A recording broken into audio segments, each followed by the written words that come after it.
ఎన్నో ఆరోగ్య ప్రయోజనాలు ఉన్న బచ్చలి కూర టమాటా కర్రీ అండి. ఇది చాలా బాగుంటుంది. ఇది రైస్లో చపాతీలో కూడా తినవచ్చు. చాలా బాగుంటుంది. మీకు నచ్చితే మీరు కూడా ట్రై చేయండి. అలాగే మన ఛానల్ సబ్స్క్రైబ్ చేయండి. బచ్చలి కూర టమాటో కర్రీ చేసుకోబోయే విధానం చూద్దాం. హాయ్, నమస్తే అండి. ఈరోజు మనము బచ్చలి కూర టమాటా కర్రీ తయారు చేసుకుందాం. దానికి కావాల్సిన పదార్థాలు చూద్దాము. బచ్చలి కూర 2 కట్టలు తీసుకున్నాను. టమాటాలు 3 సన్నగా కట్ చేసుకున్నవి, ఆనియన్ 1 సన్నగా కట్ చేసుకున్నది, పోపు కొరకు జీలకర్ర, ఆవాలు, శనగపప్పు, మినపప్పు, కరివేపాకు కొంచెము, కారం 1 టేబుల్ స్పూన్, పావు టేబుల్ స్పూన్ పసుపు, పావు టేబుల్ స్పూన్ అల్లం పేస్టు, తగినంత సాల్ట్. ముందుగా స్టవ్ ఆన్ చేసుకొని ఒక మూగుడు పెట్టుకొని ఫస్ట్ పోపు దినుసులు వేద్దాము. పోపు దినుసులు మంచిగా చిట్పట్ అంటున్నాయి కదా.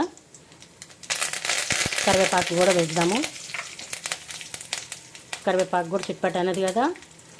ఆనియన్స్ వేసేద్దాము. ఆనియన్స్ మంచిగా ఇట్లాగా లైట్ బ్రౌన్ కలర్ వచ్చే వరకు ఇట్లాగా కలియపెట్టుకుంటూ ఉందాము. ఇప్పుడు మంచిగా కొంచెం లైట్ బ్రౌన్ కలర్ వచ్చాయి కదా ఆనియన్స్. అల్లం పేస్ట్ కూడా వేద్దాము. వేసి కొంచెం అల్లం పేస్ట్ కూడా పచ్చి వాసన పోయే వరకు ఇలాగా కలియపెట్టు ఫ్రై చేసుకుందాము.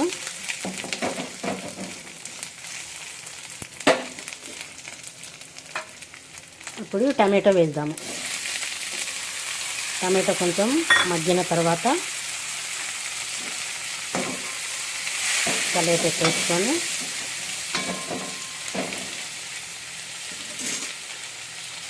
పసుపు, సాల్ట్ కూడా వేద్దాము. వేస్తే సాల్ట్ తొందరగా వేయటం వలన టమాటో అనేది త్వరగా మగ్గుతుంది. ఇప్పుడు ఒక మూత పెట్టేసుకుందాము. ఇప్పుడు ఒకసారి మళ్ళీ మూత తీసి చూద్దాము.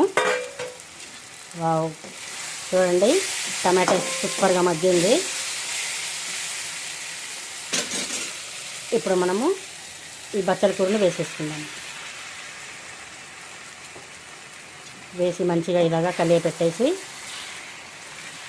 ముందే బచ్చలి కూర వేస్తే కలర్ మొత్తం మారిపోతుందండి. అందుకని మనం లాస్ట్లో వేసుకుంటే కలర్ అనేది చేంజ్ కాదు, గ్రీన్గా చాలా బాగుంటుంది. కొంచెం కలియపెట్టాము కదా. ఇప్పుడు ఒకసారి మూత పెట్టేసుకొని ఒక 2 మినిట్స్ ఇలాగే మగ్గనిస్తాం. ఒకసారి మళ్ళీ మూత తీసి చూద్దాము. వావ్, చూడండి ఎంత మంచిగా ఉడికింది కదా. కొంచెం లైట్గా వాటర్ ఉన్నప్పుడు మనము కారం వేసేద్దాము. కారం వేసి కొంచెం మళ్ళీ కలియపెట్టినట్టు చేసి ఆ కారం కూడా మగ్గే వరకు మళ్ళీ మూత పెట్టి ఒక 2 మినిట్స్ ఇలాగే ఉంచుదాము. ఒకసారి మళ్ళీ మనము మూత తీసి చూద్దామండి. వావ్, చాలా మంచిగా మగ్గిపోయింది కదా. ఒక సర్వింగ్ బౌల్లో సర్వ్ చేసుకుందాము. ఇంతేనండి, బచ్చలి కూర టమాటో కర్రీ రెడీ అయిపోయింది. సర్వింగ్ బౌల్లో తీసుకుందాము. చూడండి, బచ్చలి కూర టమాటా కర్రీ అండి, చాలా బాగుంటుంది. ఇది రోటీస్లో కానీ చపాతీలో కానీ రైస్లో కూడా తినవచ్చు.